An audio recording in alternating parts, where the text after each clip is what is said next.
Syederalun bakal calon wali kota Langsa yang maju dari jalur perseorangan, Saifuddin Haji Amin, tumbang dan diduga pingsan saat mengikuti tahapan pemeriksaan kesehatan di Rumah Sakit Umum Zainal Abidin, Banda Aceh.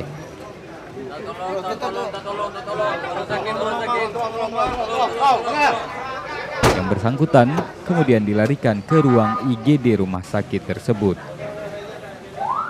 Sementara itu, Syederalun, sejauh ini seluruh kandidat kepala daerah Pilkada 2017 termasuk 2 kandidat untuk tingkat provinsi sudah menyelesaikan tahapan pemeriksaan kesehatan.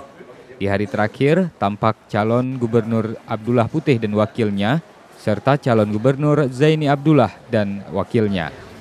Dari Banda Aceh, Budi Patria, Serambi On TV.